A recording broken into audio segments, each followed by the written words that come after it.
what is up? Crash Boy 1996 here, and today I will be going over the top 10 best Crash Bandicoot games in my personal opinion. So, if you do not agree with some of these Crash games, I 100% respect your opinion. And the next video will be going over the worst Crash Bandicoot games in my opinion. But anyway, let's go to the video, shall we? At number 10, we got Crash Tag Team Racing. This game is a okay racing kind of minigame-ish game. Not my personal favorite Crash Bandicoot game, but it's a good way to like cherish the racing and like just other side games or something like that. I don't know how to explain it, but I feel like the story mode was a tiny bit ashy, especially at the end where like you don't even get to race my mans. You just get 20 crystals and you stop him from like launching off of a rocket or something like that, and just like that's how the game ends. And I kind of wish the story was a bit like more effort, but apparently that's what we got. But yeah. But out of that, it is a good solid 7 out of 10. And do I suggest the game? Only to people that like racing games. So yeah. Next one. Coming at number 9, we got Crash Bandicoot 2 Entrance. I wouldn't say this game is the best Game Boy Crash Bandicoot game, but I feel like it's a really good game to where like it stands out for what it is. I would say that it's not better than Crash Bandicoot The Huge Adventure, which this game is a sequel to, but this game is good. And I highly recommend you play The Huge Adventure before playing this game to understand the concept of like Crash 2 Entrance. I'm sorry. But yeah, I don't have too much to say about this game except that it's a tiny bit of a repeat of the first one, but it adds like crunch and stuff in it. But outside of that, it's not a bad game. Coming in at number 8, we got Crash Bandicoot The Huge Adventure.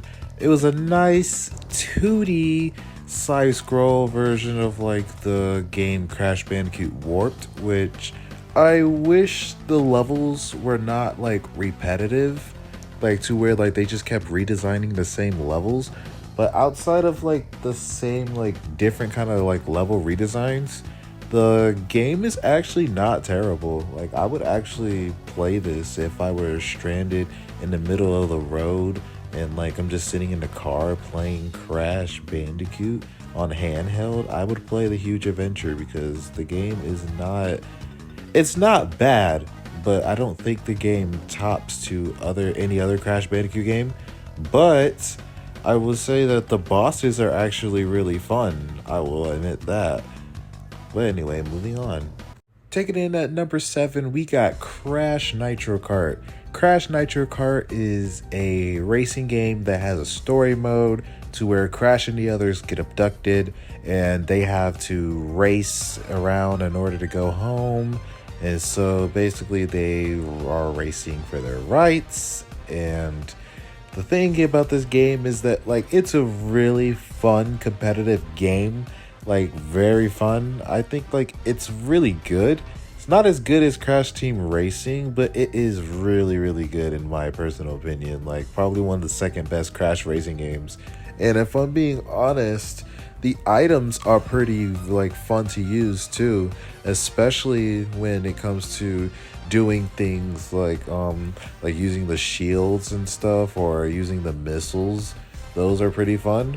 But the only issue I have with the game is the goddamn controls, so fucking stiff. But besides that, the game is actually a pretty decent game. Taking in at number 6, we got Crash Team Racing.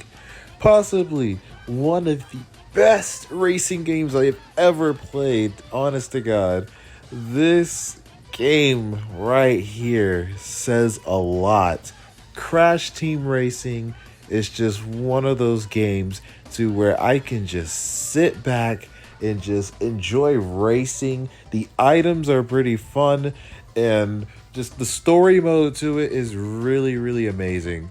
It introduces nitrous oxide, a fan favorite character, and just everything about this game is just like, yes, yes, I fucking love this game.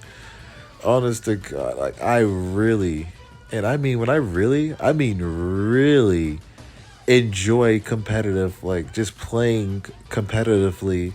And if you want to use the Nitro Fuel version, the game is more fun playing online and getting like different characters and different skins. But it's like unlocking and 100%ing the game is kind of difficult, but outside of that, it is a nice racing game, and I still think it's better than Mario Kart. Anyway, moving on. Coming in at number 5, we got Crash Bandicoot. And I know what you guys are saying, why isn't this game at number 1? Well, it's not because of its gameplay or anything, but it's mainly because there are certain stories that I like more than certain other Crash games. And like, there's just, yeah, other stories I like more than this game. But this game is the main start of the franchise. I do enjoy how it introduces Crash, Cortex, Embryo, Tana, just great characters, and it just introduces the amazing platform ability. Just everything about Crash Bandicoot is just like very amazing. And it's just like the start of the franchise, and I cannot do this video without this game because this game is just where it all started, and I am glad to have the experience on playing it. And you can also experience it by playing the Insane Trilogy, which remakes the first 3 Crash games. But this game right here is a special game because it's like, yeah, it's one of the best-selling PlayStation games. Coming in at number 4, we got Crash Bandicoot 4. It's about time.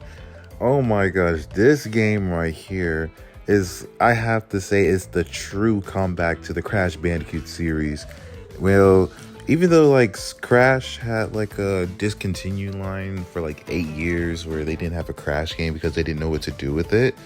Well, Crash came back in like Skylanders and Uncharted 4.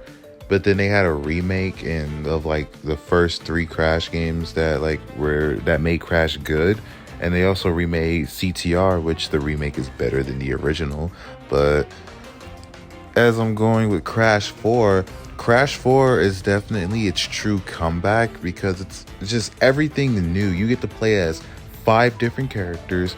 The levels and the action is just on point, and not to mention how like everything about it just introduces like new things, like the quantum mask. They have special abilities, just everything you've never seen in a Crash game. They just put it in the game to where it's so surprisingly good. And honest to God, I have replayed the story at least maybe 5 times because yeah, it's really good. But at the moment I'm trying to 106%, which is going to be the hardest part of the game. But anyway, with Crash Bandicoot 4, yeah, this game is definitely a game that I would suggest to any Crash game. Like anybody that wants to play Crash Bandicoot or just any Crash Bandicoot game, yeah, this is one of them I would suggest.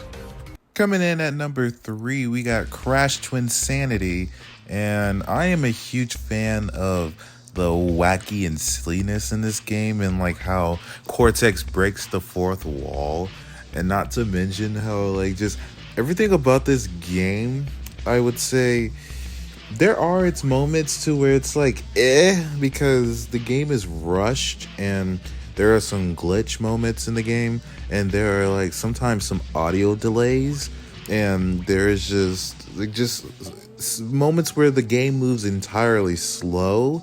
But outside of it, it's really good because like for a rushed game, it has an amazing soundtrack. It has a really good story, which like I really like the Twinsanity story, and I like how wacky it was, and how like you got just wacky moments like Cortex getting stung by bees after they get threatened by the twin birds.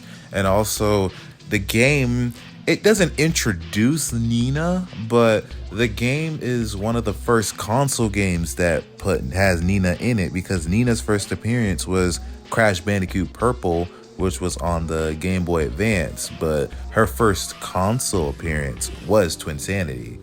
So, as of anything, yeah, Nina is actually really fun to play as, and also she kind of reminds me of Spider-Man in a way, but you have the Mecha Bandicoot, which that is like a fun part of the final boss. Mecha Bandicoot is actually really fun to control, and also when you play as Cortex, he has like the ray gun, which like it doesn't do too much damage, but it is fun to use. And it's a nice twist to how like it's different from an average Crash game, because you don't normally see Crash and Cortex work together, but as a main story game, I would definitely play a game where the hero and the villain have to work together on a bigger threat. Coming in at number 2, we got Crash of the Titans, one of the most different Crash Bandicoot games, in a good way in my opinion, because this game right here is really fun. If you're a fan of like beat 'em ups and things like using Aku Aku as a snowboard or something like that, then yeah, this game is for you.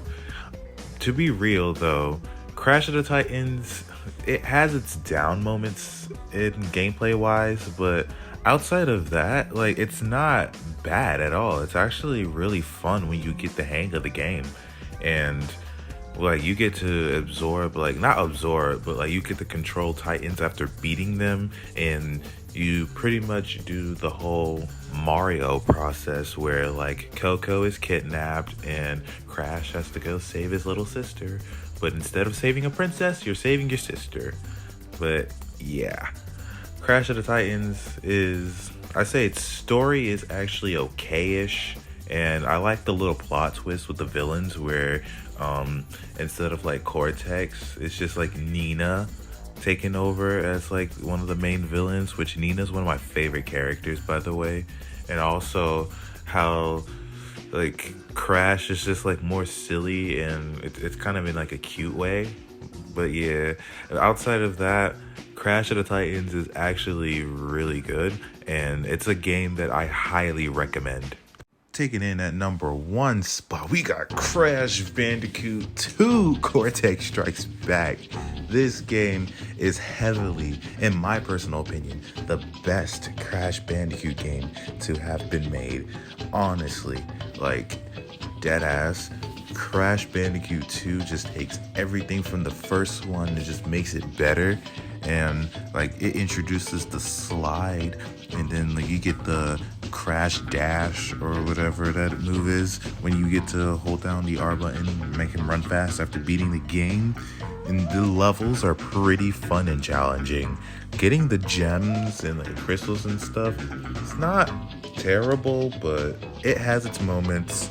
And also, I do like the chase levels and the hog levels or whatever, where you get to ride on things and like you have to like run or, but yeah, everything else, like the story is amazing. It introduces Coco, and then like the Aku Aku ability is actually pretty fun and useful. Well, it's useful in every Crash game, but using its ability is actually not bad. And also the jet board, I think it introduces the jet board, which the jet board is pretty fun. And just its story is just, yeah. And also the game teaches you like how to trust people and all that. And it's like Cortex tricking Crash into getting crystals for him. Bro, it is really fun. I highly recommend this game. This is like legit the best Crash Bandicoot game in my personal opinion. And I do not see too many bad things about this game, honestly. And getting everything is just challenging. Like the collectibles and all that stuff. I just love the game's difficulty.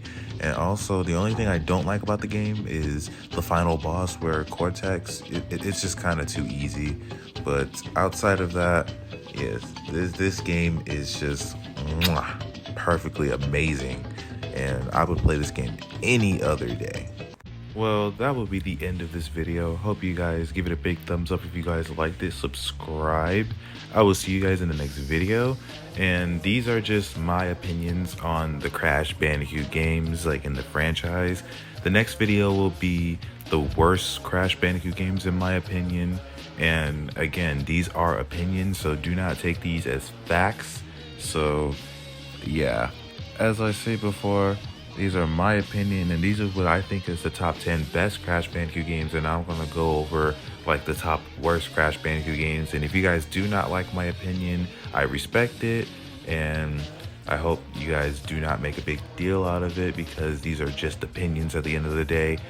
But as I say before, like, comment, subscribe, dislike, whatever you do, and I will see you guys in the next video, and I hope you have a Wumpa victory.